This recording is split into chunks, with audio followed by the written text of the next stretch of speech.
So Yes Okay is probably the 50th song, maybe the 51st song that I've released.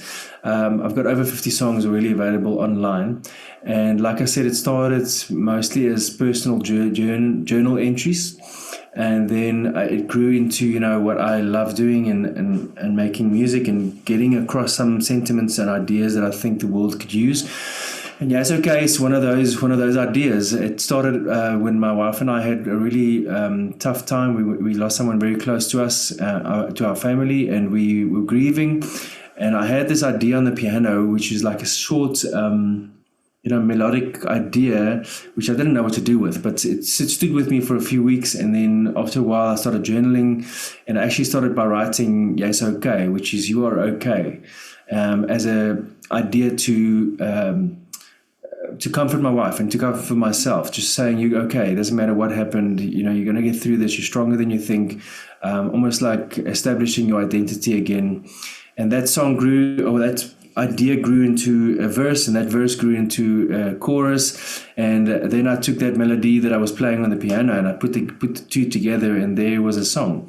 And when I played for the first time, and it stood with me for a few weeks, I was playing this song, and my wife started saying, I think this song might be something the world could use. So then when I entered the studio again with Theo Kraus, the producer, I played him a whole bunch of songs, including some covers that I was trying to, pitch to record. And I sang him that song, and he said, well, the song that you just played me is better than all the other songs that you played me. So I think we should work on this first. So we started working on Yes Okay. And he brought in some violin players. He brought in a cello player, Ariella, and Rael, who's on the violin. And he just made this massive sounding song, so much so that we pitched it for a movie, and the movie's going to use it for Showmax next year, which is incredible. It's a massive platform for me. And then also we did a remix of the same song, Yes Okay, which is also now available on streaming platforms. Getting incredible, feedback from people and messages from people saying that the song really means a lot to them.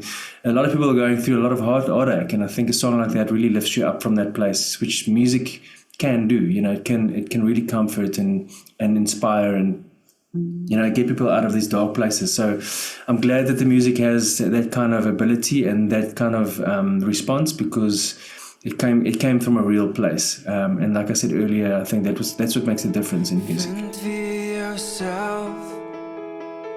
En dwaal in die richting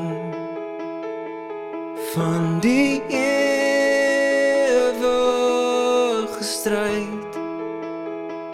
Moenie bang wees vir niks nie, en laat jou oë toe gaan.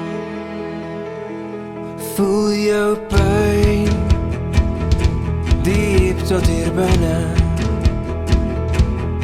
Dit is lang al uitgelê, asof tyd nie bestaan nie, en laat dit asemhaal.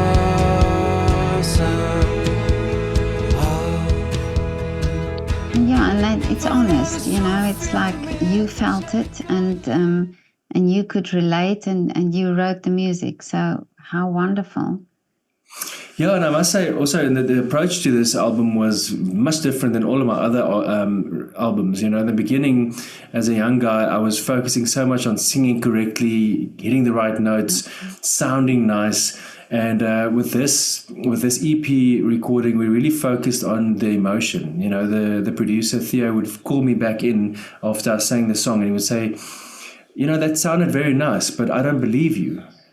I don't believe when you're singing that. And then we had to discuss what the song is about. Oh, the song is about this. Okay. So then I would go back into the studio or into the sound booth, and then he would, have me singing it again. And then I would sing it much differently because I was in that mindset of what the song is about.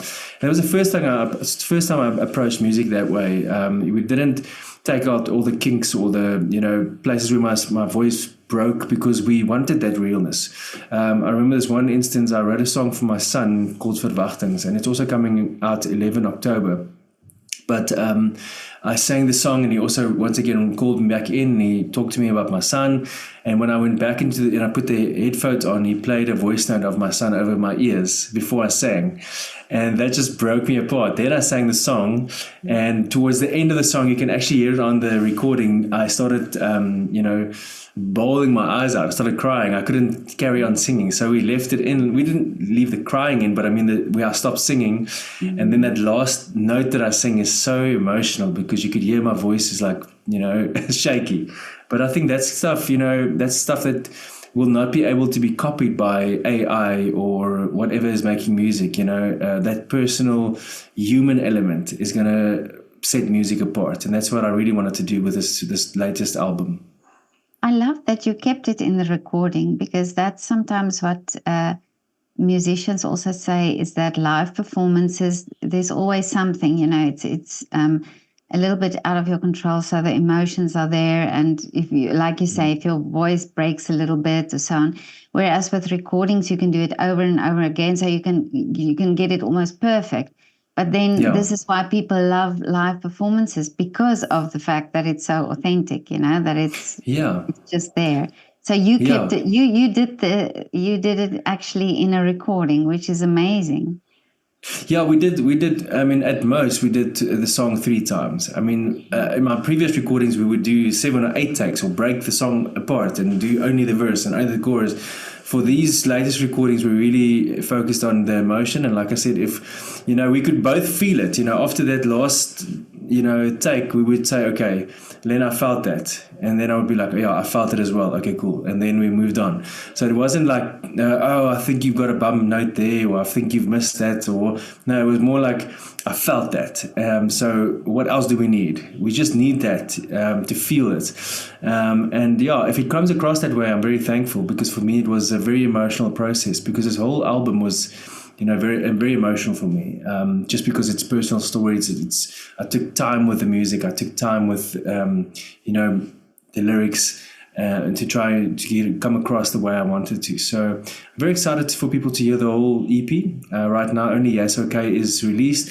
On the 20th of September, we've got a cover coming out. It's my first English recording that I've done. And then the rest will be released on 11 October. But people can already pre-save it on my Spotify, Apple Music.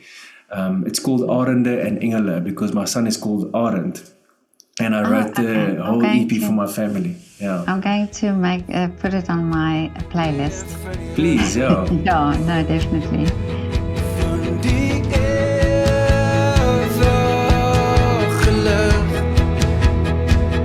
Daar is niks om te vrezen. Van alles zoveel meer dat jij kan leren. Uit je die stof in zee en weer probeer. Als je niet op kan staan, jij is oké. Al voel je soms zo klein als jij nog jij met de gebreekte haar. Oh, armen klein, al het jij alles gegeven. But do you sometimes get confronted by the idea of it has to, you said now you always thought of your voice having to be a certain way, or that the music had to have this specific sound, but you wrote now very authentically. Do you think it's easier when it comes like that, or when you think of this should be a hit, or will it be a hit, or will people like it? Yeah, it's a very difficult thing, because for me, I often step into that kind of space where I try to compare myself, and I think that's that old saying that says comparison is the thief of joy, and it takes out the joy for me to try, and I do that often. I mean, I'm not I'm not good at it. I'm very hard on myself to not compare myself, but you still do it. You still try and compare yourself and see where you weigh in a scale. But that's the one thing that you should try and avoid as an artist, because your music is a very personal taste, and if it resonates with a certain amount of people, who are you to say it's not successful? Because it only resonates with a certain amount of people. So I had to work hard, and I'm still working very hard to try and stay true to my identity and remember why I started doing this.